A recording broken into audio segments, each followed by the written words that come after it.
அத்தியாயம் 14 இரத்த அதிகாரம். குத்திய விரலில் இருந்து இரத்தம் வரத் தொடங்கிய பிறகு மிருதன் தனது இரத்த ஸ்கேன் திறனை செயல்படுத்தினார். இரத்த ஸ்கேன் திறனை செயல்படுத்துதல் பிழை. குறிப்பிட்ட வகை இரத்தத்தை முழுமையாக ஸ்கேன் செய்ய முடியவில்லை. காட்டப்படும் இரத்தத் திறன்கள் தெரியவில்லை. இரத்தத்தில் காணப்படும் சக்திகளின் சுவடு: மந்திர சக்தி, ஆன்மீக சக்தி, உயிர் சக்தி.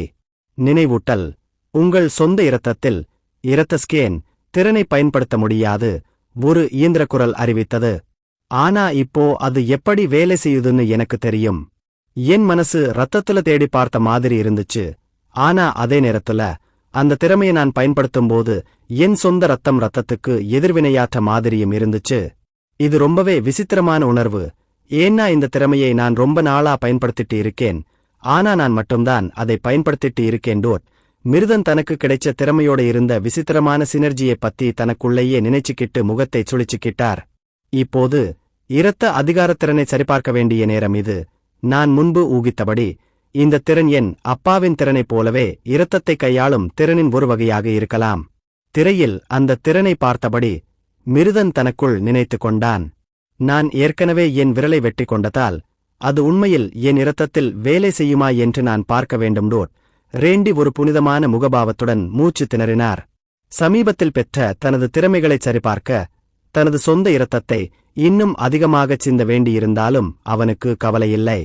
அந்த எண்ணத்தை மனதில் கொண்டு மிருதன் தனது வலது ஆள்காட்டி விரலில் ஏற்பட்ட காயம் மெதுவாக மூடுவது போல் இருந்த சிறிய வெட்டுக்காயத்தை அவன் தனது இடது கையால் சிறிய கத்தியை எடுத்து அதே இடத்தில் மீண்டும் தன்னைத்தானே குத்திக் கொண்டான். பின்னர் அவனது விரலில் இருந்து மீண்டும் இரத்தம் வரத் தொடங்கியபோது அவன் இரத்த அதிகாரத்திறனை செயல்படுத்தினார். இரத்த ஆணையத்தை செயல்படுத்துதல். இரத்த அதிகாரத்திறனை செயல்படுத்த மிருதன் நினைத்த தருணத்தில் அந்த திறன் அவனது மூளைக்குள் திறக்கப்பட்டதைப் போல உணர்ந்தார். ஏனெனில் அவர் அதை இயற்கையாகவே எவ்வாறு பயன்படுத்துவது என்பது அவனுக்கு தெரியும். அதோடு அவர் அதை தனது இரத்தத்தில் பயன்படுத்தினார். மேலும் அது உண்மையில் அவன் நினைத்தது போல் அவனது இரத்தத்தில் வேலை செய்தது அவனுக்கு ஆச்சரியமாக இருந்தது. இல்லை, அது அவன் முதலில் நினைத்ததை விட இன்னும் சிறப்பாக இருந்தது.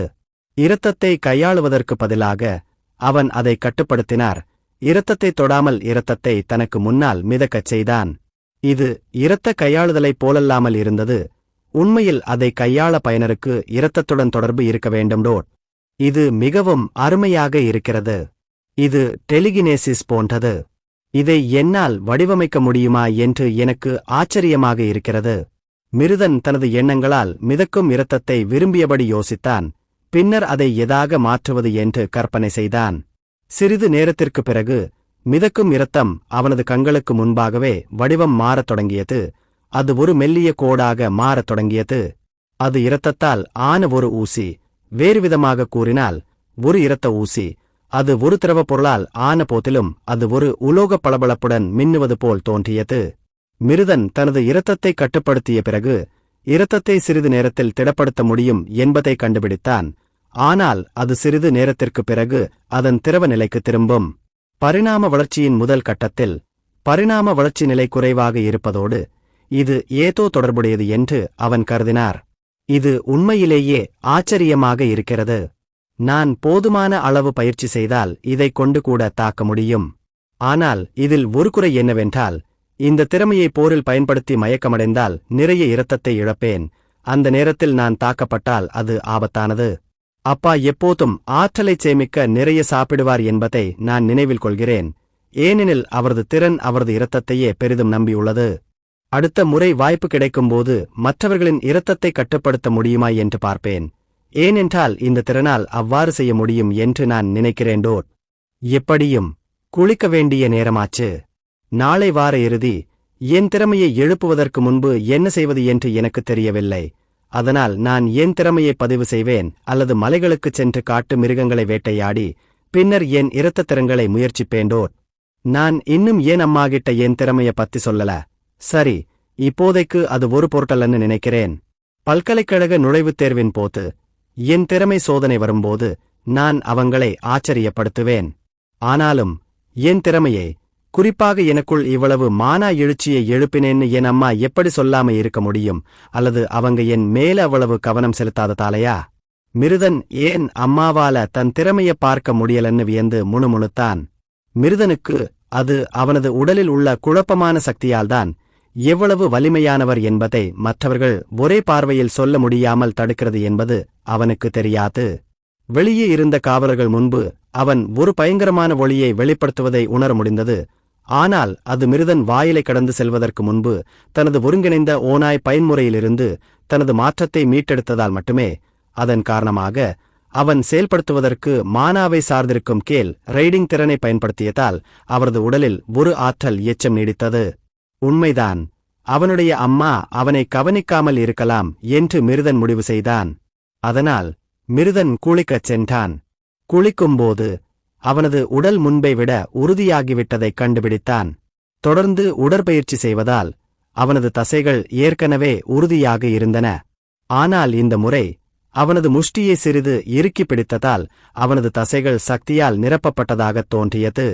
இதற்கு முன்பு அவன் இதில் கவனம் செலுத்தவில்லை. ஆனால் அவரது அனைத்து வடுக்கள் மற்றும் குணப்படுத்த முடியாத அவரது உடைந்த ஸ்காபுலா கூட அவன் விழித்தெழுந்தபோது குணமாகிவிட்டன. அவன் கையை அசைத்தபோது கூட வலி இல்லை. அவன் ஒரு புதிய உடலுடன் மீண்டும் பிறந்தது போல் உணர்ந்தான். குளித்த பிறகு மிருதன் சாப்பிட ஏதாவது எடுக்க கீழே சென்றார். அவன் குளிர்சாதன பெட்டியை திறந்தார். அதன் அருகில் சில வறுத்த அரிசி மற்றும் சில சாலட்களை பார்த்தான். அவனது அம்மா உணவை ஒரு தட்டில் சுற்றி வைத்து குளிர்சாதன பெட்டியில் வைத்தது போல் தோன்றியது. பொதுவாக அவனது அம்மா அவனை பற்றி ஒருபோதும் கவலைப்படவில்லை என்றாலும் அவன் என்ன சாப்பிடுகிறான் என்பதை பற்றி அவருக்கு கவலையில்லை என்று அர்த்தமல்ல. அவர் உட்பட குடும்பத்திற்கு இன்னும் உணவு சமைக்கிறார். வேறு எந்த திறமையும் இல்லாததால் அவரது மகனிடம் அவள் ஏமாற்றமடைந்தாள். சரி, குறைந்தபட்சம் அவனது உடன்பிறப்புகளுக்கு. ஆனால் மிருதனுக்கும் அவ்வளவாக இல்லை. மிருதன் சாப்பாட்டு மேசைக்கு அருகில் அமர்ந்து தனது தாயின் கண்காணிப்பு பார்வையின் கீழ் தனது உணவை முடிக்கத் தொடங்கினார். அவன் சாப்பிட்டுக் கொண்டிருந்த முழு நேரமும் அவள் தன்னை பார்த்து கொண்டிருந்ததை மிருதன் கவனித்தான். எனவே அவன் தனது உணவை விரைவாக சாப்பிட முடிவு செய்து பின்னர் அவ்வாறு செய்துவிட்டு தனது அறைக்குச் சென்றான். அவன் சென்றபோது அவனது தாயார் முகத்தில் ஒரு சிந்தனை பார்வை இருந்தது. அவள் தன் மகன் 2வது மாடிக்கு வேகமாக ஓடுவதை பார்த்தாள். இந்த குழந்தைக்கு இன்று என்ன பிரச்சனை?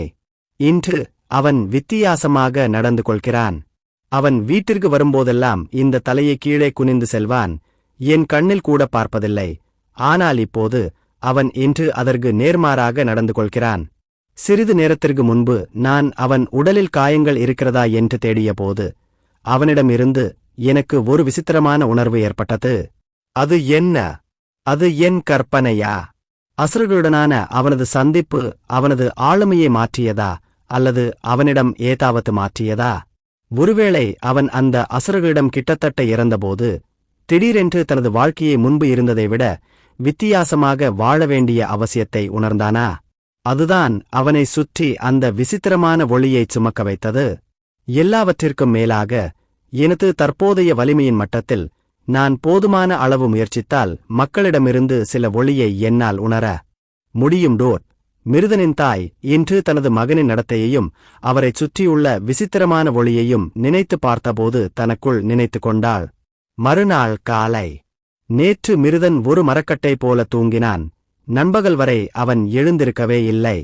நேற்றைய நிகழ்வுகள் அவன் நினைத்ததை விட அதிகமாக அவனை பாதித்ததாகத் தோன்றியது. முதலில் அவன் அதிக உடற்பயிற்சி செய்வதால் சோர்வாக இருந்தான்.